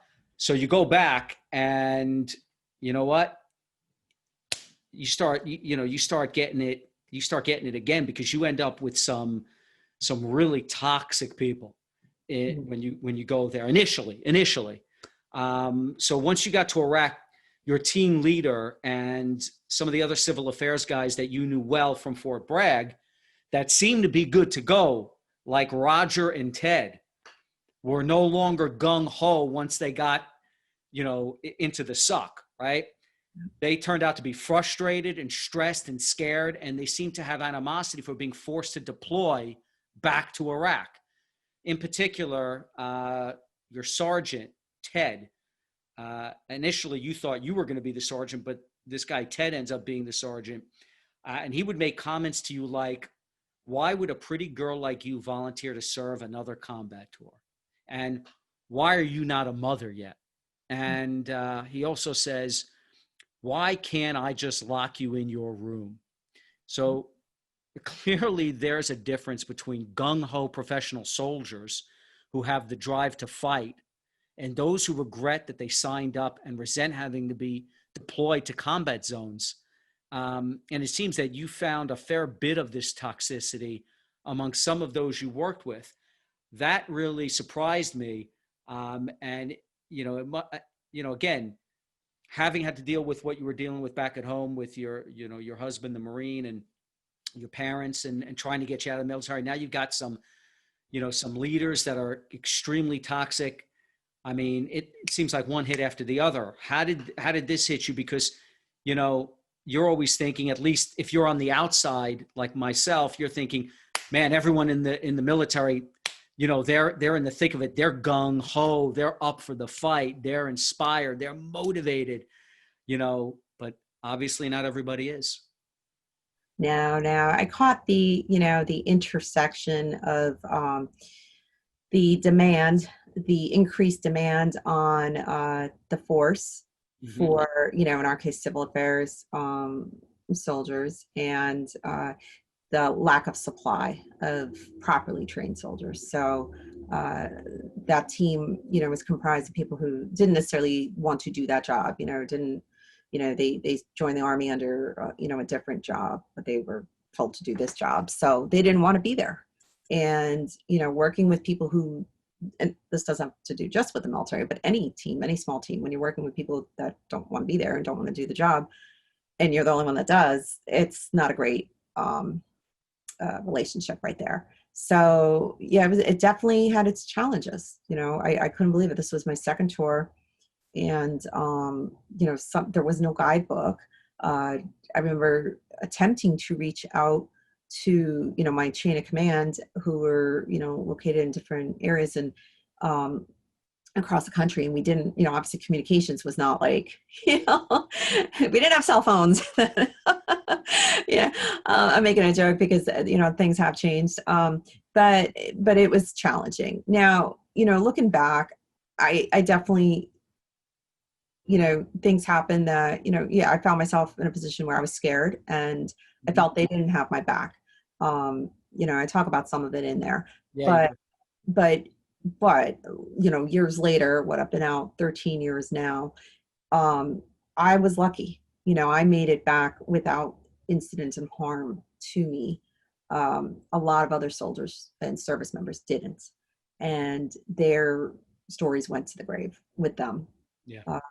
And I'm not even in this example referring to ones who were killed in combat, through the various methods, but even certainly those who took their own lives, either in country or when they returned, um, or those who've lived with those ghosts of things that happened to them, either physically, men and women, not, everybody thinks just women, or, even, not even, of course, everybody conjures up the thought of a, sexual assault, which of course is an issue, a big issue, like I said, for men and women in the military, but also other, instances, of, where integrity was questioned, and Mhm.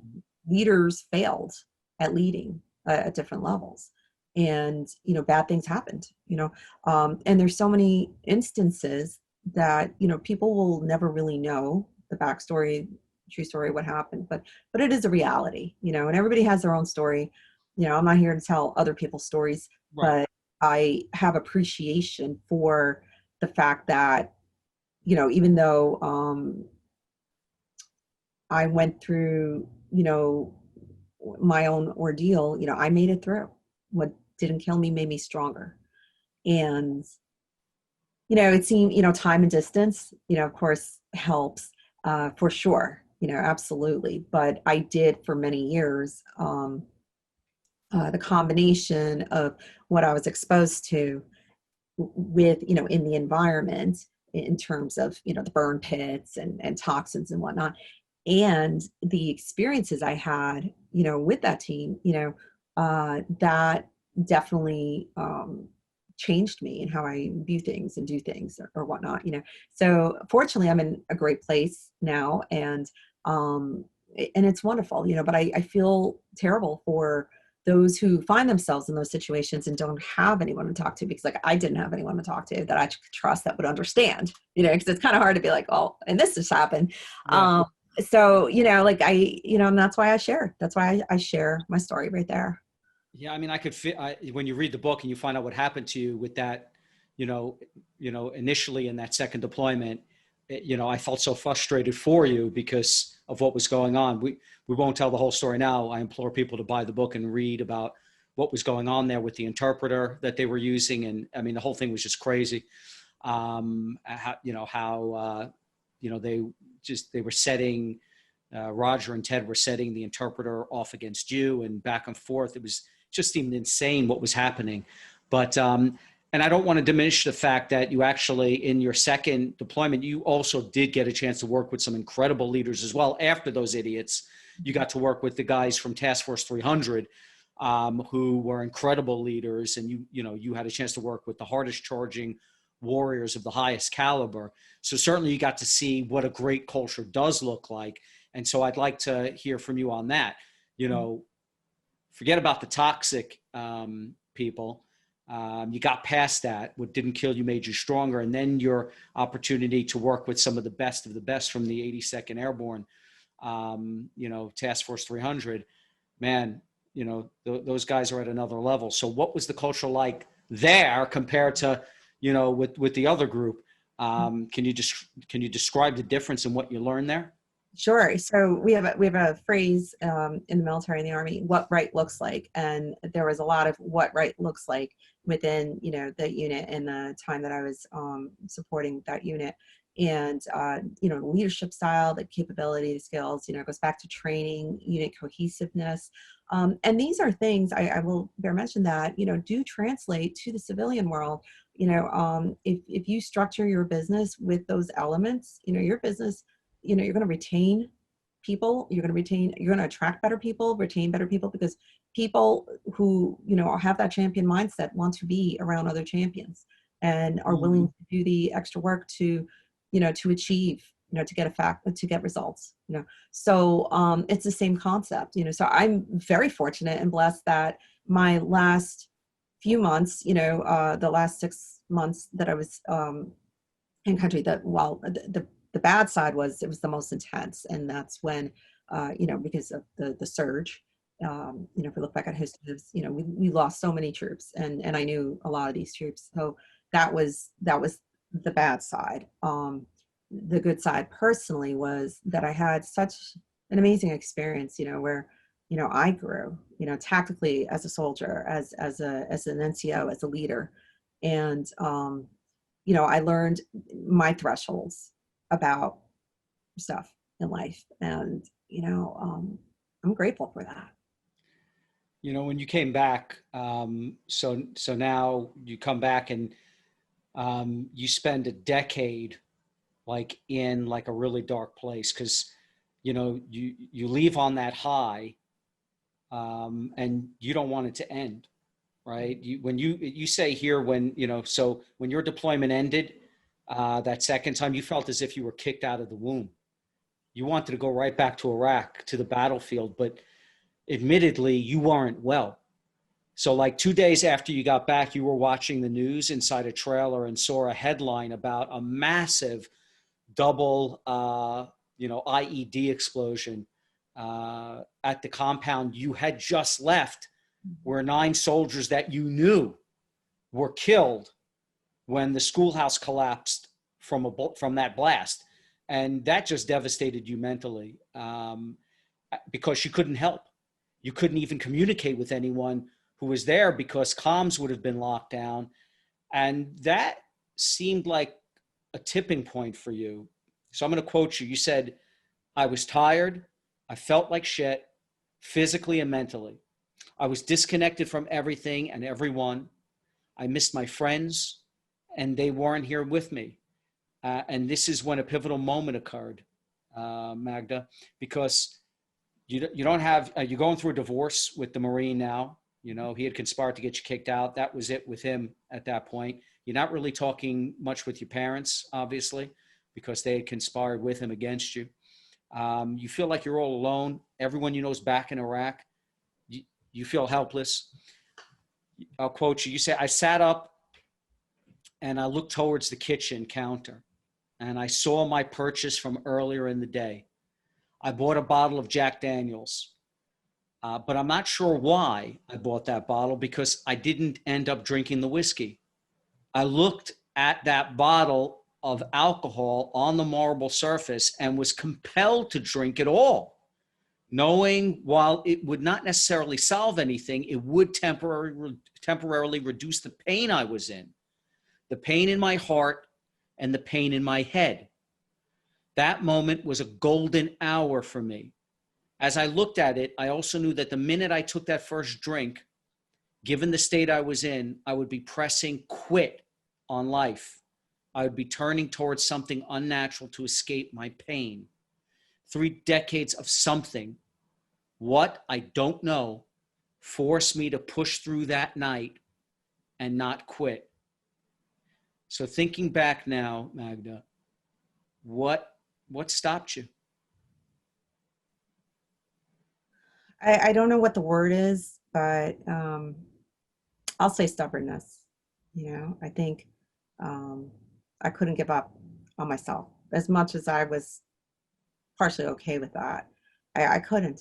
I had to take, give another day an opportunity, and I did, and I'm glad I did. But and that's something that a lot of veterans have encountered in their lives at some point after their service, usually. Mm-hmm. And many have pushed through, but many have not. And um, it's amazing thinking back. Like, I've come so far in the 13 years, and I've figured out a success path, but it wasn't overnight. I had that endurance. So I talk about endurance, as part of the dream elements, the acronym in the book. If you believe in yourself and you have faith that you will push through and you could turn things around, you will. But if you don't, the minute you lose that last thread of hope, then you're giving up. And Yeah. Oh, I'm sorry. No, go ahead. yeah, and I'm blessed. I'm fortunate that I kept going. Fortunate that you're so stubborn. Because for the next decade, you suffered, right? You say you suffered in silence. You say that I had mastered the switch of not connecting and not being emotionally tied to anyone. It kept me alive. It kept me safe. It also kept me unattached and unfeeling. And that was dangerous, right? You also say that you were trapped in your own world. You didn't get out much. You'd created your own prison. You weren't living, you were merely existing. So, a decade of that. And, in that decade, you had started your own business. You were working as a military contractor, I think, and then you started a business, but you were you were unconnected to people. You were working hard. That's all you were doing. You were working, but you were dealing with all of these issues. You were dealing with health issues. You were dealing with psychological issues, right? And you were dealing with loneliness. You were detached from the world. And as you say, you had made the perfect prison for yourself. What was the first significant step or the first significant action that you took to finally breaking free of this decade-long cage that you had made for yourself? Sure. I would say it was health and nutrition. So I had been, a healthy person, always worked out, and I didn't eat badly. But I started making changes to, my types of workouts and what I was eating. And I started to notice changes in myself and how I felt. So, of course, I kept chasing that and trying to improve that and improve that. And as I continued to do that, I improved myself and started to heal from the inside out.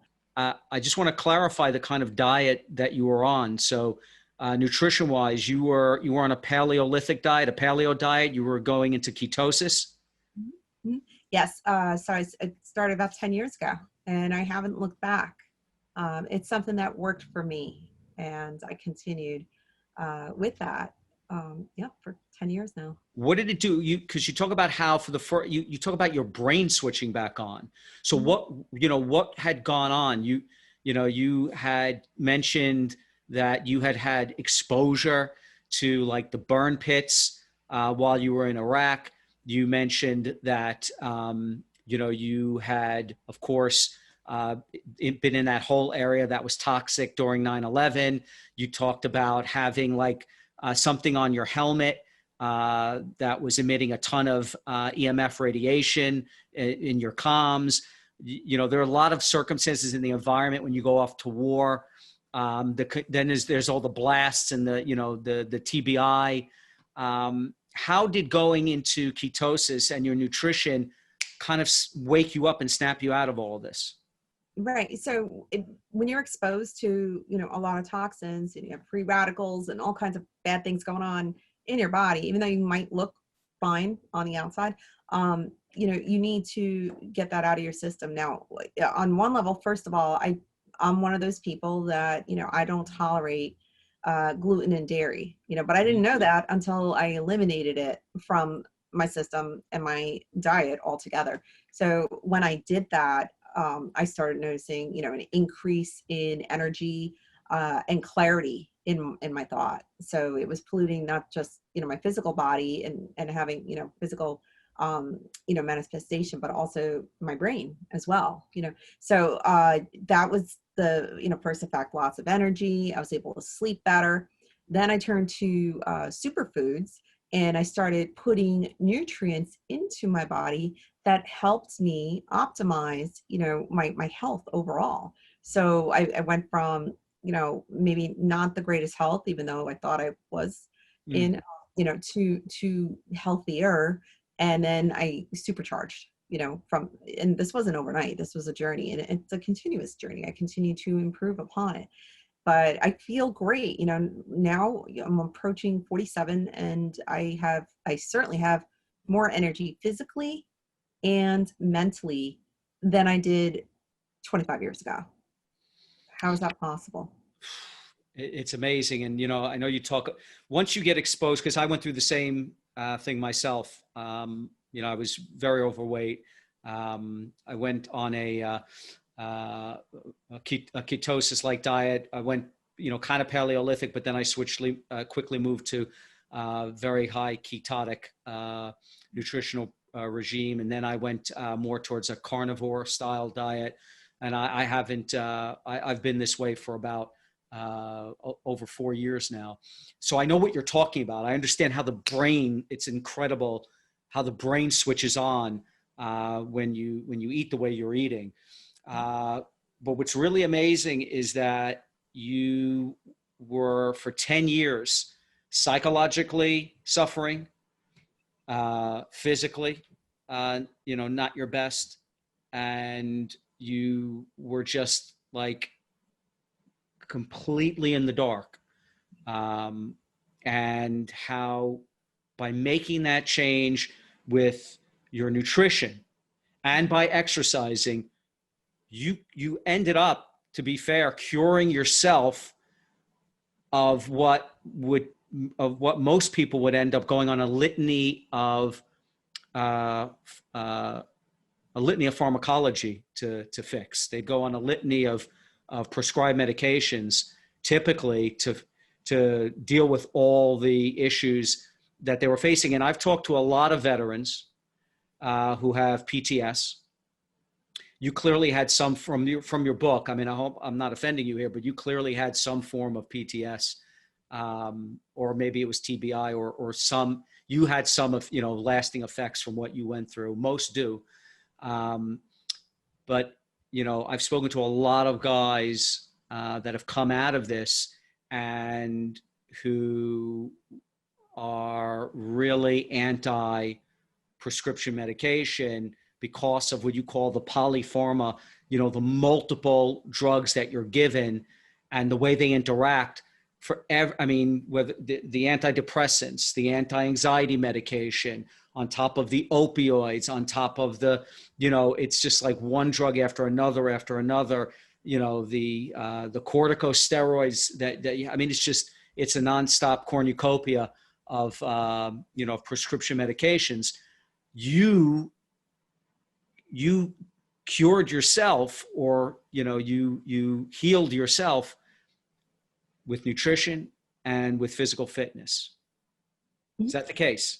Yes, in its simplest terms, yes, absolutely. I absolutely have turned my life around. How I feel, what I think, my performance, mentally, physically, it's unbelievable. I mean, like I said, it's a journey. I only touched upon some of it in the book. Everybody has to find, their own paths, but the bottom line is you have the power to really change things. And I don't think I'm done. I mean, I still, I think there's even more, that I can, optimize. Okay. And it's a great feeling. It's a great feeling, because I remember when I was a little kid thinking, oh my God, that, almost 47's middle age. I don't feel that way at all. I really do not feel middle-aged at all. I have so much energy, and it's just perfect timing. Everything in life is coming together. I have a zest for life that probably even greater than I had before 9/11, before I went to Wow. war. And here's the thing, and this is what, humbles me too, is I'm grateful for each day that I wake up feeling amazing, because your cellular health is very important. And if there's damage done to your cells, they can only replicate and reproduce so much. Telomeres, the little telomeres, the little feet at the end of your cells, they can only continue. I think it's like 14 times they can reproduce new cells. Mhm. So if you have enough damage that's done, you can't reverse the future. So that's another reason I'm very, very, very adamant and disciplined about maintaining excellent health and investing in myself in proper supplementation to assure that I'm doing everything I can to maintain longevity, healthy longevity, because that's important, and nothing is guaranteed in life. So but the creme de la creme, and I captured it in the book, were the epiphanies I was having while writing the book, because I was able, my mind, my physical brain, I was able to get to such a great place where I could actually heal myself mentally or emotionally from the past, from traumas of my past, because I'd gotten my health right, my brain right. Mhm. And I do share that in the book, the epiphanies I personally had, but also that's what this freedom triangle, what was born, Okay. over a year ago. We're going to get to that now, because now I want to talk about, okay, so we've gone on this journey to, throughout your life, obviously an abridged version of it. You got to read the book, guys and gals, to really appreciate Magda's true journey through all of this. But the first thing you did was you fixed your nutrition, you fixed your health with exercise and diet, exercise and nutrition. Now I want to talk about the mindset, the principles, because you say it in the book, life is about systems, and you put together. I've pulled out of your book like a fair number of lessons. I'm going to just talk about the ones that I find the most profound, and ask you to comment on them. You've been very accommodating with your time, by the way, Magda. So thank you for that. I'll keep you a little longer because I want to go through these these lessons, and we'll get to the freedom triangle and what that's all about as well. So, firstly, you talk about growth mindset versus fixed mindset. So talk to us about, because if you're going to rise from the ashes, if you're going to, or simply build a great life for yourself, we all start on the bottom, right? Whether you've risen and fallen and have to rise again like you did, or whether you're just starting out in life. Knowing these things at the start gives you a huge advantage. So, a lot of the people who are listening to this, they're probably not that young, so they're not starting out, but they're certainly looking to optimize their lives like you have, or they're looking to rise again. And so let's talk about, the type of mindset and the strategies that you have used to become successful after being down and out. Growth mindset versus fixed mindset.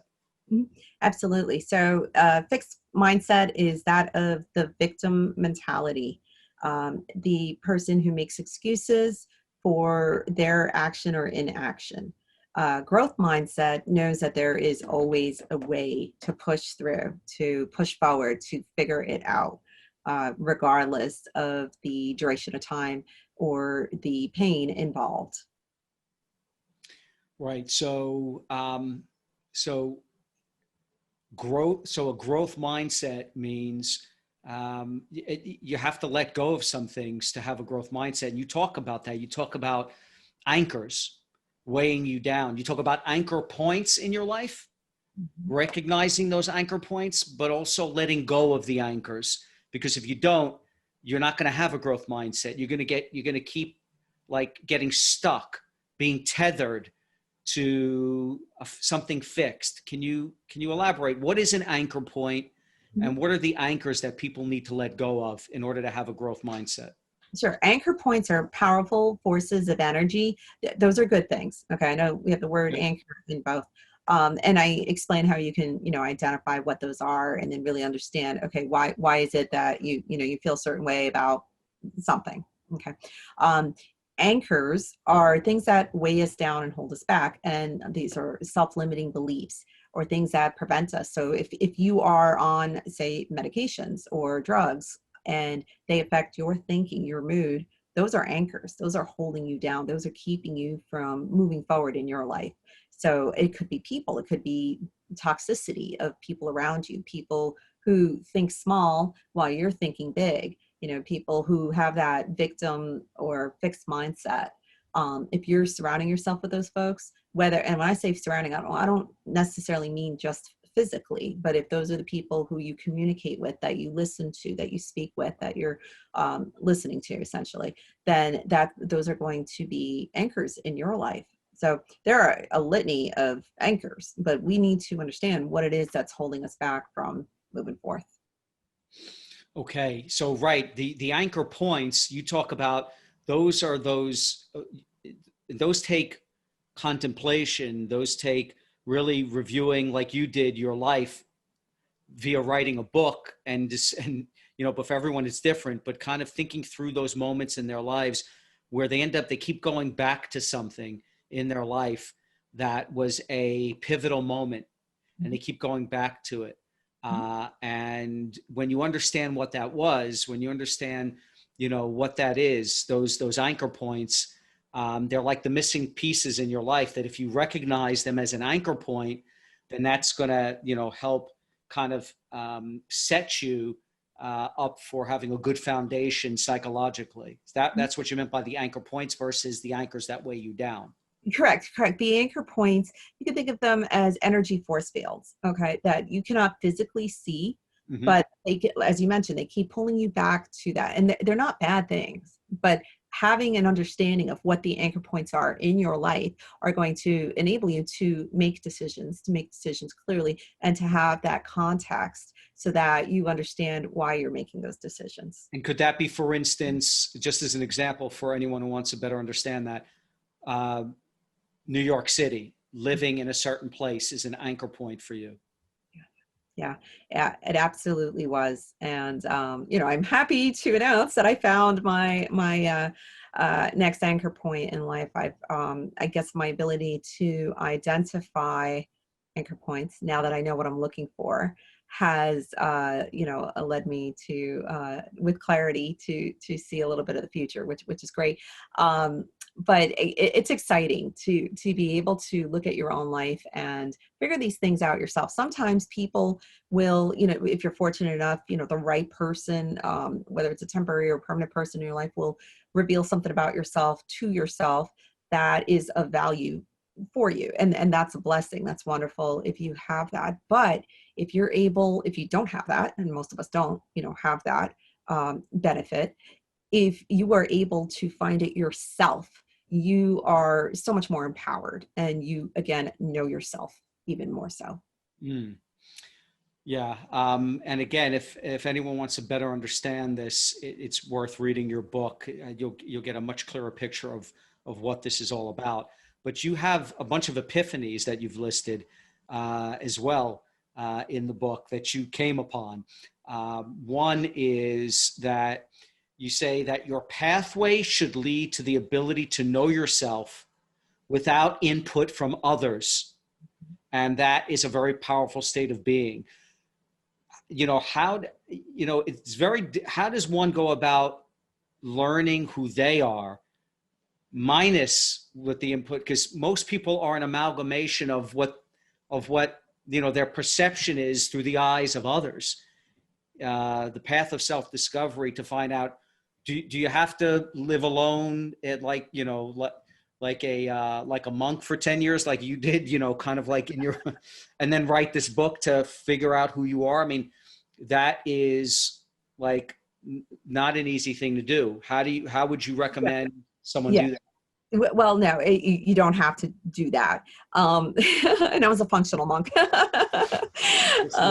That's a joke. But so no, there are many shortcuts that you can take. First of all, you have to have that intent, that desire to, find that out about yourself, that curiosity. If you don't have that, it may not be handed to you. So, Right. your reticular activation system in your brain's not going to pick up on those cues that are out there that are trying to show you, the mirror in front of your face. You have to have the ability to be able to confront what you see, and you may not like it.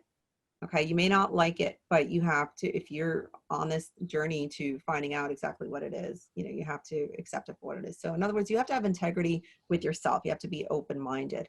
I can't say I was open-minded and had that desire, say 6, 7, 8 years ago, because I was just not in a great spot. Like that was not, it wasn't a priority, and I just was not ready for it, but when I was ready, I was able to find it. But the best trick I could say is to, rid your body of pollutants that may be preventing you from finding that.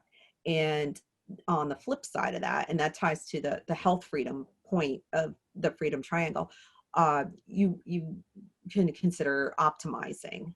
Our brain is powerful, and if you take care of your brain properly, you're able to, I believe, tap into areas of your brain that other people, would not be able to tap into their respective areas of their brain.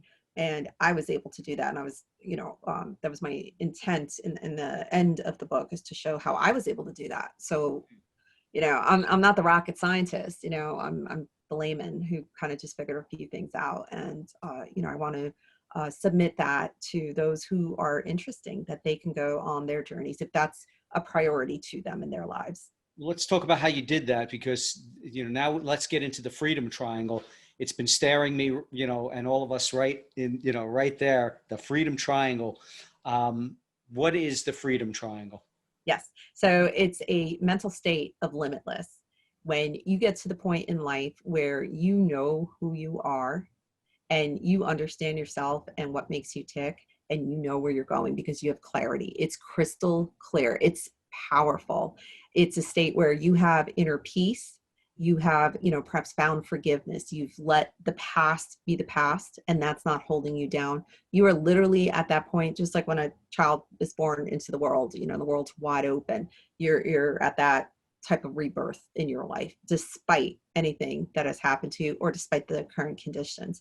And that's a very, very, very powerful feeling, because when you are experiencing troublesome periods of time, by having that within yourself, having identified it, having found your freedom triangle, you're able to know exactly what to do next. Like, it's clear to you. So it's based on the premise of time freedom, health freedom, and mind freedom. And I believe mind freedom is the hardest or the most challenging to attain. It's least prescriptive, because we all have our different journeys and our different anchors that hold us back. Some people have some elements of the freedom triangle, and some don't have any, but we can all achieve it. Now, the reason, I felt it important to capture and speak to it is because I believe some people never find their freedom triangle, and I believe some people find it only at the end of their lives, where they have clarity for some reason, their life's taken away and ticking away, and they're able to see things clearly, that it's too late at that point, perhaps. So it's powerful, and it's beautiful. It's Beautiful. Lay it out. So you've got, again, just to make sure I understand it. So the triangle itself, Hmm. you've got, the three types of freedom, Hmm. right? In order to find that clarity and kind of live a fulfilling, successful life, you need three types of freedom, right? So, Correct. And I would say it's more than success, okay. it's really significance. And, Ah, and that's the next level. okay. And that's why I do discuss somewhat, Maslow's hierarchy of needs and how, Yes, you do. you know, In I the book, felt, yes. yes, this is more of, this fills in what may be missing from that. And it's modern, so I believe that the freedom triangle is, can be an answer for many people to get to that next level in their life if they're ready for it, and some people aren't. Like I said, as in my example, 8 years ago I wasn't ready for this. So I do have, I want to encourage, your audience and anybody who may be interested, if they go to the website thefreedomtriangle.com, there is a free download that will prompt them with 3 secrets to finding their freedom triangle. And they can print the pages and take their time to reflect upon their answers. This isn't something you breeze through. You want to really, if you are really looking to get on this journey, you want to, answer it to the best of your abilities, put it away, think about it, and come back to it. I will be eventually releasing a course, a digital course that will get much more in depth, because this can be, it's a simple concept, but it can get more complex because we as human beings are complex. So it's simple in its definition, but because we are, interesting creatures, and we have a lot of different dimensions to us. I think I'll be learning more about it too, as I, hear from more people who go down this journey as well. Right. Mhm, So just to make sure I understand. So you've got, all right, so we've got health freedom. The mhm, freedom triangle is health freedom, mhm. time freedom, and mind freedom, right? Correct, correct. So, time freedom is probably one of the ones that's probably a little easier for or more common that people may have. Some people would say that's based on financial freedom, and while that can be a component of it, I will present the example that I think where it's not. Like if you think of, say, a doctor who makes lots of money and or and is wealthy, but doesn't have the time because that doctor is tied to the responsibility of working at the hospital and whatnot. So they may have the financial freedom in their life, but they don't have the time freedom to be able to go down this journey and to really reflect upon themselves and their lives, and realize that have that time and space right there. So that's one little nuance of time freedom. But I do believe that a lot of people have achieved that point in life, but they're missing the other 2 points. So how do you get health freedom? So what is health freedom? Actually, not how do you get it? What does health Right. freedom mean? Right. So I have the definition in the book, but in layman's terms, there's 2 parts. There's, you do not want to be bound by that which controls you from a health standpoint. So if you're, drugs, alcohol, medications, whether it's prescribed or non-prescribed, anything that's going to affect your, your mood, your thoughts, you're a slave to that. So that's not health freedom. So it's the absence of those items.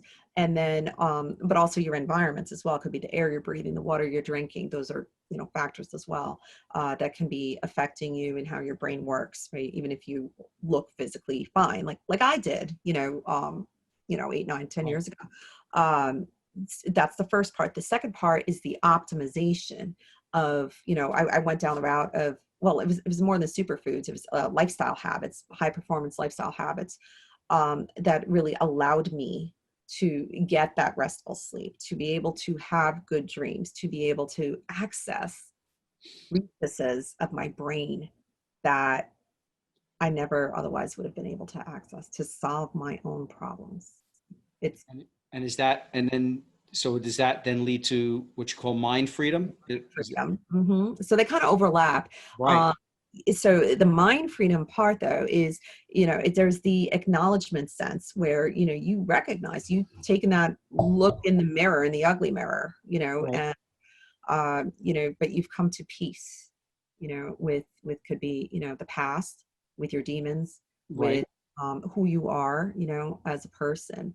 And it's, you've got that, you've checked that box, but you're also able to look to the future. And, for a long time, I went through, a point where someone asked me about the future, what do you see in your future?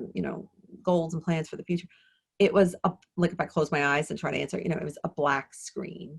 It was very empty. And that's, that's bad, and a lot of people are there now. And it was a point of frustration because I realized I couldn't, I had no color in my future.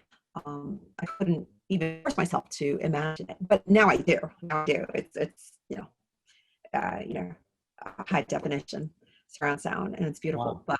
But I had to get myself right through this journey to get there. And it took me a long time, but no regrets. No regrets, because this is so powerful. And, I want to get it to as many people as possible that can benefit from it. Going back to what we, spoke about earlier, the younger generations, on one hand, some of them haven't lived enough years on the planet really, yet on an average to necessarily fully benefit from this. I think this is, on some levels, perhaps, and I will find out over time, especially when I have the course that's out there.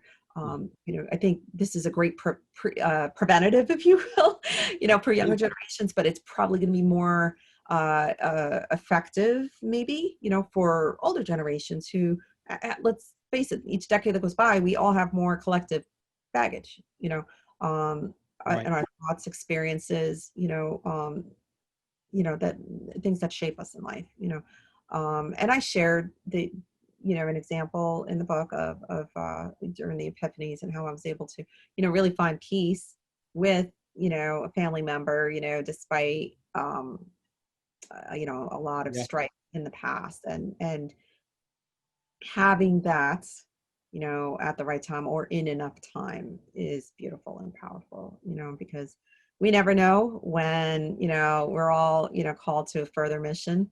Mhm. And yeah, it's a beautiful thing to be able to have found that peace.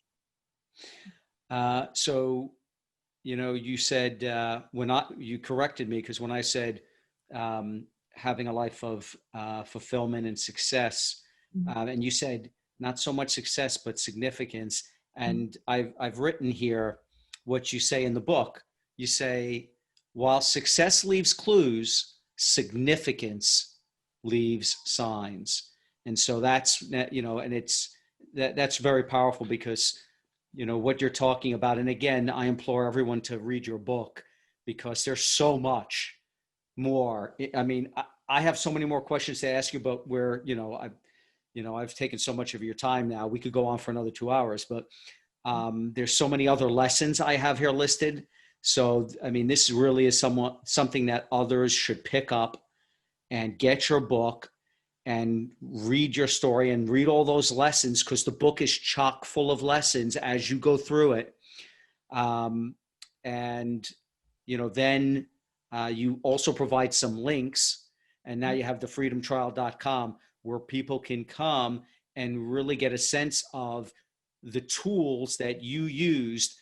And you're a systems person, right? That's what you say. Life, everything, you say that everything is run by systems, and the quicker you figure out the systems, the sooner you can use them. And so you're all about understanding those systems. And it seems like on your own, you were able, as you said, you took the do-it-yourself approach, and you fixed yourself. And now you've got a number of businesses. I think you say that you're the first, you have the first veteran-owned luxury fragrance company. That's one of your businesses. Is that right? Yes, and it is also tied to the Freedom Triangle. It's called Triangle Fragrance, and it's much more than a luxurious eau de parfum. It offers self-help, that ties to the Freedom Triangle, because Amazing. each bottle has a eloquent statements card inside that, speaks to time freedom, health freedom, mind freedom.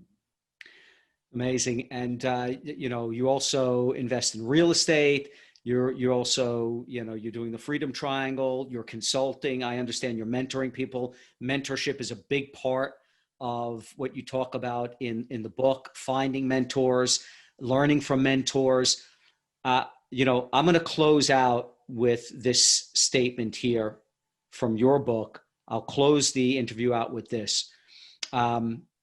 Quote, you say that today I, Magda, live the American dream because I am the first line product of immigrants who individually wanted a better life and joined forces to start roots and a family in the best country on earth. Sequentially, I am fulfilling my destiny by pursuing my best life using the discipline, resilience, endurance, and adaptability, right? That acronym from DREAM. I've developed over life's challenges and setbacks and the guidance I've gleaned from the M in DREAM, mentors. That's the freedom America affords its citizens, the very freedom paid for by the blood and lives of patriots, their sacrifice, and the sacrifice of their families. I am humbled to enjoy such freedoms and do not take it lightly. And I am indebted to those who continue to protect those freedoms. Powerful stuff, Magda. Thank you so much for being on this show. I can't believe how much I've left on the table. You've got so many more lessons to learn from. Where can our listeners learn more about you and learn more about what it is that you have to teach? MagdaKhalifa.com, and I'm on the various social medias. If anything they heard on this podcast resonates with them, I'm happy to connect and see how I can serve. Amazing. Magda, thank you so much for your service. Right. Thank you for your service to this country. And, I just want to thank you again for being on the Alpha Human podcast. It's been an interesting conversation, and I look forward to more of the content that you're going to be putting out there. Thank you, Lawrence. I'm humbled and honored to be here. Awesome. Take care, Magda. Take care.